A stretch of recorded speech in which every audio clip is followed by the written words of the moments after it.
नमस्कार, मैं हूं अंकुर और आप देख रहे हैं सत्यहिंदी.com। आइए एक नजर डाल लेते हैं अब तक की सुर्खियों पर। टोक्यो ओलंपिक से भारत के लिए बड़ी खुशखबरी आई है। भारत ने पहला पदक जीत लिया है। वेट लिफ्टर मीराबाई चानू ने रजत पदक जीत लिया है। मणिपुर की रहने वाली मीराबाई चानू ने यह पदक 49 किलोग्राम वर्ग में जीता है। भारत को वेट लिफ्टिंग में 21 साल बाद कोई पदक मिला है। चानू की इस जीत पर प्रधानमंत्री, राष्ट्रपति के अलावा बाकी नेताओं ने बधाई दी है। टोक्यो ओलंपिक के तीरंदाजी के मिक्स्ड डबल्स में भारत के लिए दीपिका कुमारी और प्रवीण जाधव कुछ खास नहीं कर पाए और उनकी जोड़ी क्वार्टर फाइनल में हार गई है।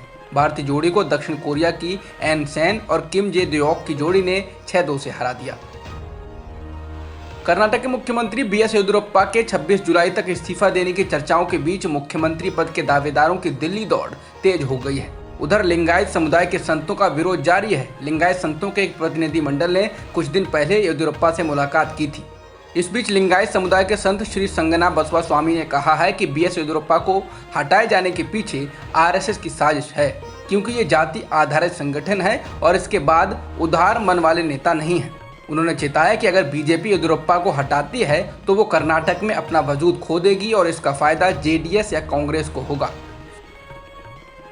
उत्तर प्रदेश के वाराणसी में ज्ञानवापी मस्जिद का संचालन करने वाली समिति ने मस्जिद परिसर के बाहर के 1700 स्क्वायर फीट की जमीन के एक टुकड़े को काशी विश्वनाथ मंदिर ट्रस्ट को दे दिया है। इसके बदले में समिति को पास में ही एक दूसरा प्लॉट दिया गया है।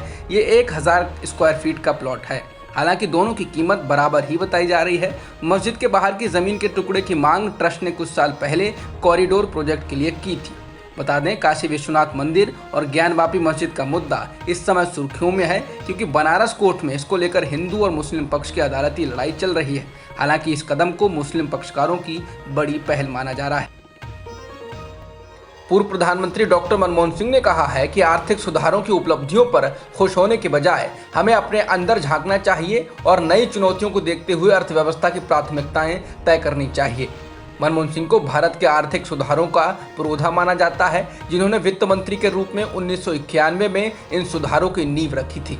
उन सुधारों के 30 साल पूरे होने पर मनमोहन सिंह ने एक बयान जारी कर ये बातें कही हैं। आर्थिक उदारीकरण की 30वीं वर्षगांठ के मौके पर शुक्रवार को सिंह ने चेतावनी देते हुए कहा कि आगे की राह 1991 के आर्थिक संकट की तुलना में कहीं अधिक कठिन है और राष्ट्र को सभी भारतीयों के लिए एक सम्मानजनक जीवन सुनिश्चित करने के लिए अपनी प्राथमिकताओं को फिर से तय करना होगा।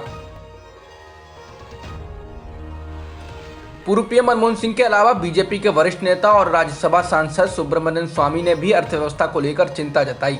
स्वामी ने मोदी सरकार को निशाने पर लेते हुए 5 ट्रिलियन इकोनॉमी के लक्ष्य को हासिल करने को नामुमकिन बताया।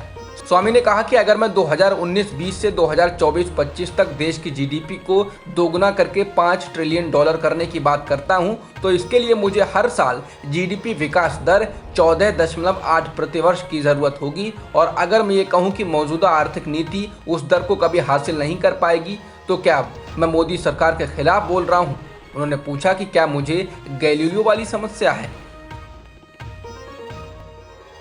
महाराष्ट्र में भारी बारिश का कहर जारी है। इसके कारण गुरुवार शाम के बाद से 100 से अधिक लोगों की जान जा चुकी है। इनमें से 8 मरीज कोरोना से संक्रमित थे, जो अस्पतालों में भर्ती थे। परिसर में पानी भरने के कारण उनकी मौत हो गई। इसके अलावा रायगढ़ जिले में भूस्खलन के कारण 36 लोगों की जान जा चुकी है। वहीं राज्य के कई गाँवों का प्रमुख इलाकों से संपर्क टूट चुका है। राज्य में सेनाओं की मदद से बड़े स्तर पर बचाव कार्य जारी है। जिन लोगों ने कोरोना टीके की 2 खुराकें ले ली हैं, उन्हें बूस्टर डोज यानी तीसरी खुराक लेनी पड़ सकती है। All India institute of medical sciences के प्रमुख डॉक्टर रणदीप गुलेरिया ने इसकी वजह बताते हुए कहा कि कोरोना वायरस के नए वेरिएंट पर मौजूदा टीके प्रभावी नहीं भी हो सकते हैं। डॉक्टर गुलेरिया के मुताबिक इसकी वजह यह भी है कि लोगों में रोग प्रतिरोधक क्षमता कम हो सकती है और नए वेरिएंट मौजूदा टीके के खिलाफ प्रतिरोधक क्षमता विकसित कर ले सकते हैं। डॉक्टर गुलेरिया ने पत्रकारों से बात करते हुए कहा कि समय के साथ लोगों में इम्यूनिटी कम होती जाती है। हमें लगता है कि शायद टीके के बूस्टर डोज की जरूरत होगी। स्वास्थ्य मंत्रालय की ओर से संसद में कहा गया है कि देश में चल रहे टीकाकरण अभियान को पूरा करने के लिए कोई निश्चित समय सीमा नहीं है। स्वास्थ्य मंत्रालय में राज्य मंत्री भारती प्रवीण पवार ने लोकसभा में ये जानकारी दी। इसके साथ ही उन्होंने ये भी कहा कि ये उम्मीद है कि दिसंबर 2021 तक 18 वर्ष और उससे अधिक आयु के सभी लाभार्थियों का टीकाकरण हो जाएगा। कांग्रेस नेता राहुल गांधी और तृणमूल कांग्रेस की माला रॉय के एक सवाल के जवाब में पवार ने कहा कि घरेलू वैक्सीन निर्माताओं के साथ खरीद समझौते में कोई देरी नहीं हुई है। उन्होंने कहा कि वैक्सीन निर्माताओं को आपूर्ति आदेशों के लिए अग्रिम भुगतान भी किया गया है। बता दें, इससे पहले केंद्रीय मंत्री रहे प्रकाश जावड़ेकर ने कहा था कि दिसंबर तक देश के सभी लोगों का टीकाकरण हो जाएगा। दवा बनाने वाली मशहूर कंपनी भारत बायोटेक ने ब्राजील को कोरोना टीका कोवैक्सीन निर्यात करने का करार रद्द कर दिया है।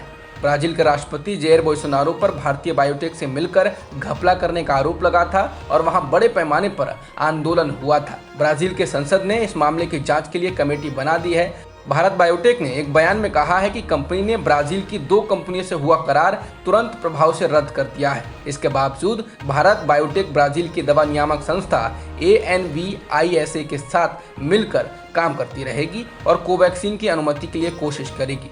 भारत बायोटेक ने कहा कि वैक्सीन की अंतर्राष्ट्रीय कीमत 15 से 20 अमेरिकी डॉलर तय की गई थी। इसके अनुसार ही ब्राजील सरकार को 15 अमेरिकी डॉलर प्रति खुराक की दर से करार हुआ था, लेकिन कंपनी का कहना है कि उसे कोई अग्रिम भुगतान नहीं मिला है और ना ही उसने ब्राजील में स्वास्थ्य मंत्रालय को कोई टीके की आपूर्ति की है।